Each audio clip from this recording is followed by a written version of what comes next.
All right, everybody, long time no see. Tech video day 2009, 10, second to last coach, whatever you want to call it. Excellent customer, cool cat. But if he'd asked me 3 years ago when he bought it if it needed inverters, I told him yes. Well, the day has come. It's time for the inverters. So I got two brand new Magnum inverters. I did go to Prescott Valley, Arizona and do a couple inverter installs also there. I will put a little bit of that information in here because it's kind of valuable. It's the older Silverleaf system that had to have the complete update to the new RVC network, whereas this coach, being last to production, has the most modern technology, the RVC network in it.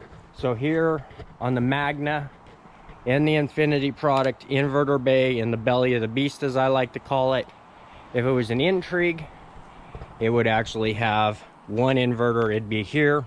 This particular coach has AC off of invert, so it has two inverters in it. So we come in here, and why are we doing it? Because this, every time you plug it in and it tries to charge, it goes in the fault because the charger internally is taking a shit. So we've pulled out the Silverleaf module that goes here in the inverter bay, be the TM102 located right there. Pulled out the two inside displays. This is going to be a 2009, so I'll have a touch display in the hall. Pulled out the other display in the dash. The customer is now taking them the Silverleaf, which luckily for us is only 45 minutes away. We call ahead, get a authorization code. You take them up there, see the people there. Let's take you on a walk at this beautiful coach. So this is a 100% custom bath and a half, but it doesn't have the half bath. So we actually have a computer desk here where the half bath would have been, and then a full rear bathroom in the very back there. But we've pulled that touch screen out of the midship. Very simple.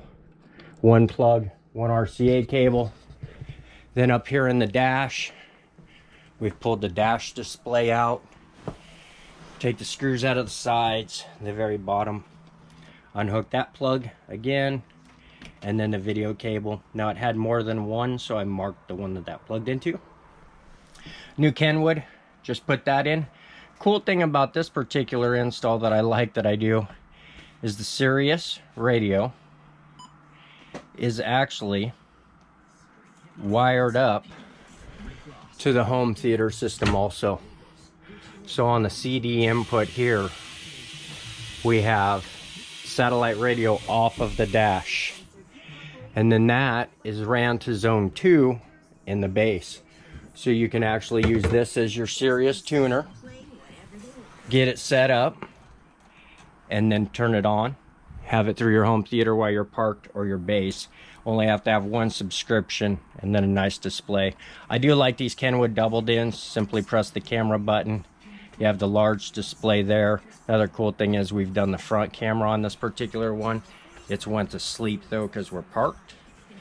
But there's that rear cam. Simply hit home. Takes you right back to your where.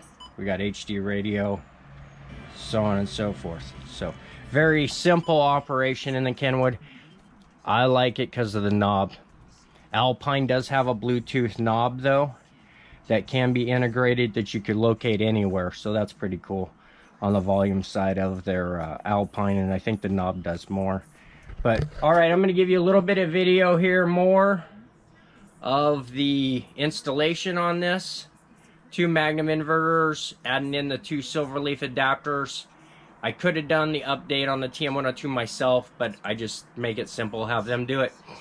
I'll open up that software, make sure the gen hours are appropriate, and a few other configuration is set appropriately in that TM102 also, and run it through a few tests. But let's get this video started with a little bit of the time lapse here, taking those two inverters out of there and getting these two Magnums in there. And then let's talk about a couple things in the old inverter bay. It's a hot one here, I'm going to tell you first. I'm going to tell you second. This is not the first time I've been hot in this inverter bay. But I thought I'd take a minute and work and talk at the same time. Which usually, I hope that fan's not too loud. Usually if you've watched the tech videos, I don't do too much of. Yeah, I usually just give you the cut and dry, and here we go. But I thought today in this inverter video, we'd talk a few different things about these inverter bays and other people's installations of inverters and the importance of inverters and old inverters. So that's a lot for me to remember to talk about while I'm working, but let's do my best. So first, it's hot in here. And if it's hot in here, it's probably not good for the inverters. So let's talk about the inverter bays in general. I don't care what product you have or whatnot.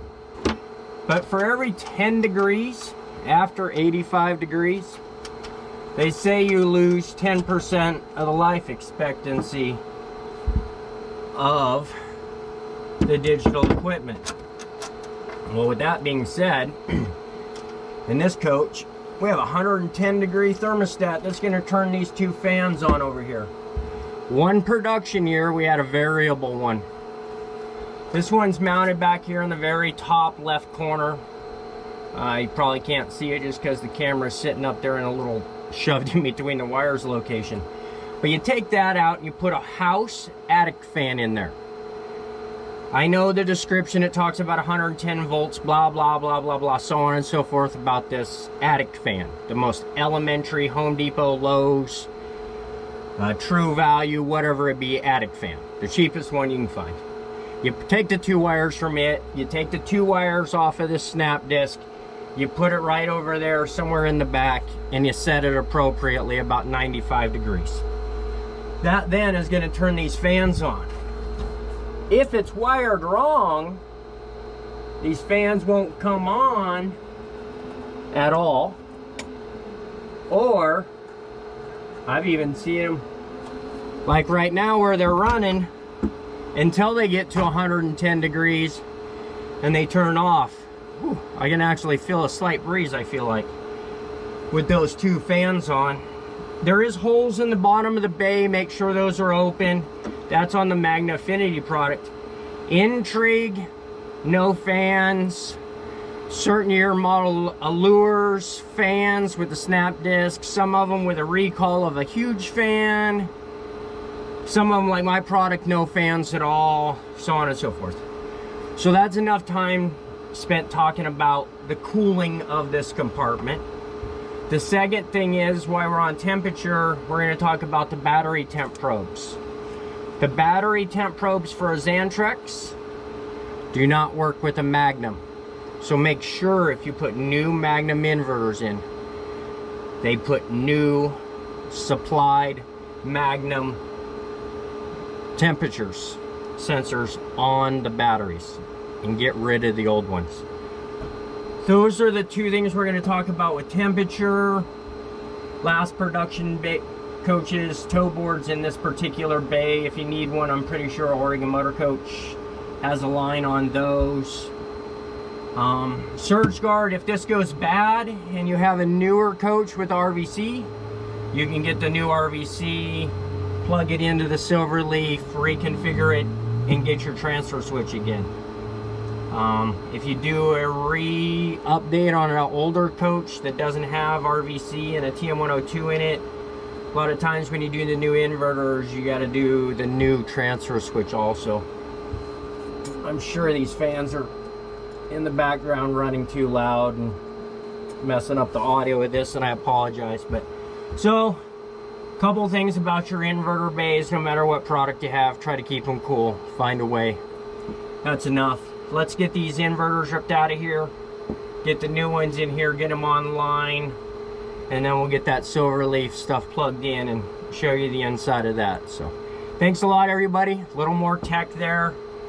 It's pretty important. So all right, here we go. All right, we only got 3% left of battery, but I've got those out. I want to make the note, the very top one, you saw how I left it, the bottom one there to drag the top one off. These are 50 plus pounds. I'm sweating like in church, but we've got them in. I want to just cover that. I did make sure I had that cover on that. Should have really had that one on there just to make sure I don't touch the chassis. The 110 stuff I've got shoved way over here in the corner, so that way I don't touch that positive there. Got this positive 12 volt bus bar. Now this stuff, being sweaty, I'd probably get shocked a tiny bit because it's 12 volt and low voltage.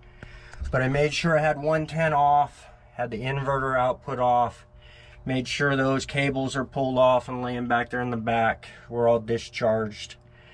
Got those on the racks now. I had to go get that other battery. Like I was saying, it only had 3%. It didn't make it. So all right, let's go back in here. As I said, I had all those 12 volts unhooked, the cables off of there.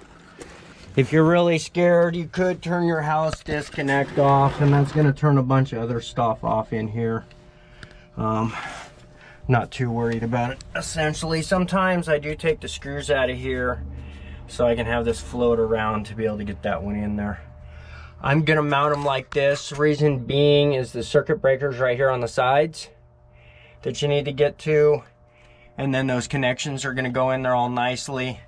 I can use the factory feet risers that are in the back of this rack that Country Coach had fabricated and powder coated. I can use this factory bolt hole here, and I can actually do a bolt with a big washer here, a fender washer. I'll do 3/8 self-tappers into the bottoms instead of these nut certs that were factory put into the floor. I'm gonna run those battery temp senders in and do a few other things, and we'll do a closer. But yeah, that's pretty much what it takes. I don't know the exact time right now, but you know, it's about 3 hours average for one, 4 for two. And yes, if you're faster than me, congrats, or slower, or whatever it be. I still respect everybody out there doing this. So I think that's enough for right now. We'll come back here in a few minutes, show these all wired up, talk about the safety things that I do when I fire one up for the first time, to make sure that I didn't pull a stupid human trick and wire it incorrectly or something. So, all right, back to work. All right, enough is enough for this video. We'll do another video where we put the silver leaf modules back in it, and we plug the brains into it, and we program it. I haven't run the temp senders in yet. I'll do that here in a few minutes, just by putting a hole through here and a grommet and some urethane to seal it up. But I've come in, I've got the 12 volt power and ground hooked up, both units. I torqued those with the torque wrench to 20 foot-pounds each. And then on these terminals here, I know many people know, but on the sides of circuit breakers, there's actually the torque specs for what you're supposed to torque them at. So I kind of just use that commonly. The reason why I do all this is because one time I had these surge guard guys tell me it was because I didn't torque my stuff is why their component went bad, where you'd see the magic smoke had let out of itself, but different story. So I always try to be a rule of thumb to torque these, and then once in a while I always like to actually torque my breakers inside my coach also. So that's what I've got this for. So this is going to be an inch-pound torque screwdriver. Snap-on makes this. This is who makes Snap-ons, so that's why I buy this. And then yes, I am spoiled. I use the 1/4 inch drive Snap-on ratchet to do the large lugs. So that's enough of this today. Everybody, take that time to subscribe if you like these tech videos. Please don't unsubscribe, because you don't. We will get some coach walkthroughs, but these tech videos are important for everyone, for the future and the integrity of these coaches. So that's the gist. Don't just let somebody put 2 of these in and put 2 displays inside on your cabinets. Make sure that you get the silver leaf dialed in. Reach out to me at brianmoto773@gmail.com, or hit me up on Instagram at brianmoto773.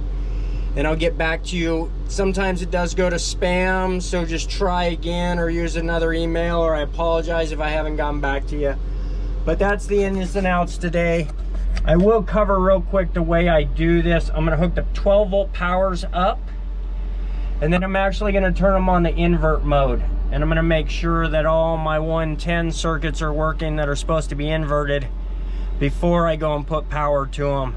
That way I know that I didn't get these backwards, the ins and outs. Very crucial. You don't want to let the magic smoke out of brand new inverters. So that's it.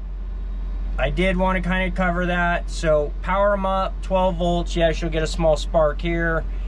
And then once they have 12 volts, turn them on to the invert mode. Make sure all your inverted circuits are all working good. Then turn the invert off. Then go back to shore power and make sure that they're transferring that invert power and you have everything good. But I'll get another video going here when I do the silver leaf, integrate in between this and this module and all that good stuff, and we'll show it to you with it all buttoned up. So check the link below. At some point I'll add that in for the second video once I get the second video up. But thanks again, everybody. Hope you're enjoying these videos. Sorry about the time in between them, and if you didn't notice there was a time in between them, awesome. But till next time, we'll talk to you soon. Bye-bye.